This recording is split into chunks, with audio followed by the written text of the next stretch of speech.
नमस्कार दोस्तों। आज हम धातु एवं अधातु का तीसरा भाग करेंगे। तो चलिए जानते हैं कि इस वीडियो में हम क्या जानने वाले हैं। इस वीडियो में हम बात करेंगे धातुओं के रासायनिक गुणधर्मों के बारे में। तो चलिए शुरू करते हैं। हम जानते हैं कि धातु ऑक्साइड की प्रकृति क्षारीय होती है। इसके बारे में हमने दूसरे अध्याय में भी जाना था। हमने पिछली वीडियो में बात करी थी कि जब धातु ऑक्सीजन के साथ अभिक्रिया करता है तो धातु ऑक्साइड बनाता है। तो अब हमें ये पता है कि ऑक्सीजन के साथ अभिक्रिया करके जो धातु ऑक्साइड बनते हैं वो क्षारीय प्रकृति के होते हैं। परंतु क्या आप जानते हैं कुछ ऐसे ऑक्साइड भी हैं जैसे कि एल्यूमिनियम ऑक्साइड और जिंक ऑक्साइड। ये ऐसे धातु ऑक्साइड हैं जो अम्लीय तथा क्षारीय दोनों प्रकार के व्यवहार को प्रदर्शित करते हैं। इस प्रकार के जो ऑक्साइड्स होते हैं उन्हें कहा जाता है उभयधर्मी ऑक्साइड्स। चलिए इनका एक उदाहरण देख लेते हैं। जब एल्यूमिनियम ऑक्साइड अभिक्रिया करता है हाइड्रोक्लोरिक अम्ल के साथ तो उससे हमें मिलता है एक लवण एल्यूमिनियम क्लोराइड का और साथ में जल मिलता है। वहीं जब एल्यूमिनियम ऑक्साइड सोडियम हाइड्रोक्साइड के साथ अभिक्रिया करता है जो कि एक क्षारक है तो हमें लवण मिलता है NaAlO2 जिसे हम सोडियम एल्यूमिनेट कहते हैं और साथ में जल मिलता है। तो यहाँ आप देख सकते हैं कि ये धातु का ऑक्साइड है जो अम्ल के साथ भी अभिक्रिया कर रहा है और क्षारक के साथ भी अभिक्रिया कर रहा है। जब ये अम्ल के साथ अभिक्रिया कर रहा है तब ये क्षारीय प्रकृति को दर्शाता है और वहीं जब ये क्षारक के साथ अभिक्रिया करता है तो अम्लीय प्रकृति को दर्शाता है। चलिए जब हम धातु ऑक्साइड की बात कर रहे हैं तो इसके बारे में एक और बात जान लेते हैं। क्या आप जानते हैं कि जो धातु ऑक्साइड हैं वो जल में अघुलनशील होते हैं, परंतु कुछ ऐसे धातु ऑक्साइड हैं जो जल में घुल जाते हैं और घुलकर क्षार प्रदान करते हैं। अब जैसा कि आप जानते हैं कि धातु ऑक्साइड क्षारीय प्रकृति के होते हैं जैसे कि सोडियम ऑक्साइड जो कि एक क्षारीय प्रकृति का धातु ऑक्साइड है। जब ये जल में मिलेगा तो जाहिर सी बात है जो विलयन मिलेगा वो क्षारीय प्रकृति का होगा। चलिए एक और उदाहरण देख लेते हैं। जब पोटेशियम ऑक्साइड जल के साथ अभिक्रिया करता है तो हमें जो विलयन मिलता है वो होता है पोटेशियम हाइड्रोक्साइड का। ये भी एक क्षारीय प्रकृति का विलयन होता है। अब जैसा कि हमने जाना था कि धातु और अधातु के भौतिक गुणधर्म में काफी सारे अपवाद थे, तो सवाल ये आता है कि ऑक्सीजन के साथ जब धातु अभिक्रिया करते हैं तो क्या सभी धातुएं एक ही तरीके से अभिक्रिया करते हैं? क्या इनमें भी कोई अपवाद होता है या नहीं होता?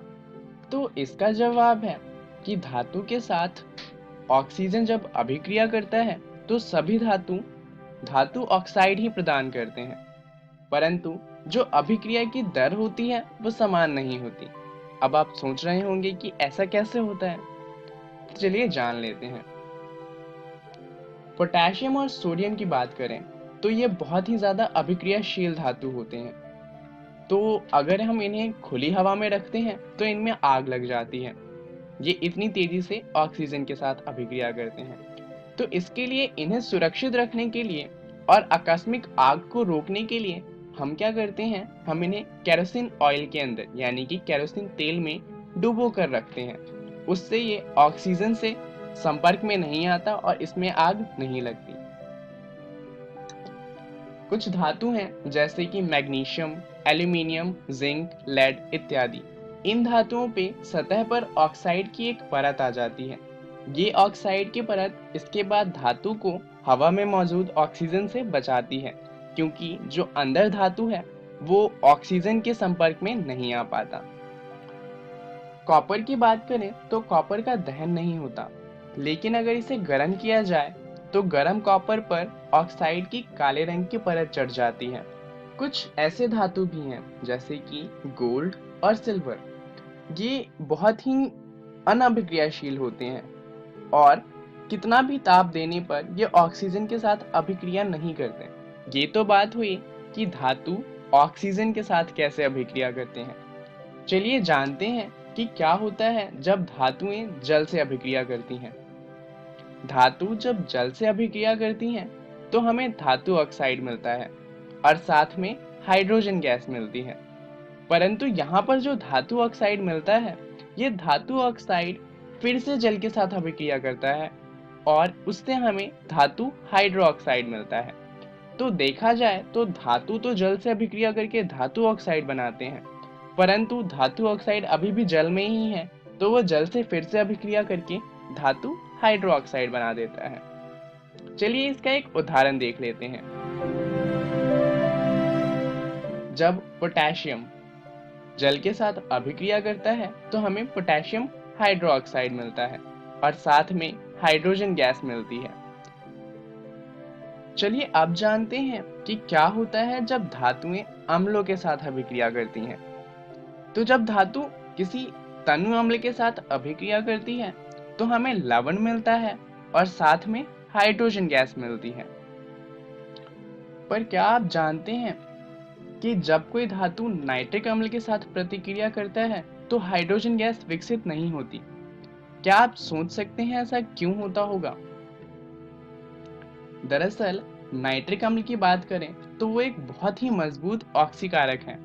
यह उत्पादित हाइड्रोजन को पानी में बदल देता है और यही कारण है कि हाइड्रोजन गैस विकसित नहीं होती। चलिए अब बात करते हैं कि अन्य धातु लवण के विलयन के साथ धातु कैसे अभिक्रिया करती है।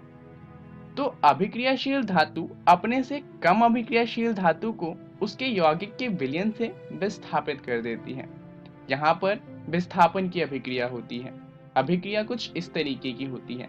मान लीजिए कि धातु A जो है वो ज्यादा अभिक्रियाशील है और हमने एक कम अभिक्रियाशील धातु B का लवण विलयन लिया है।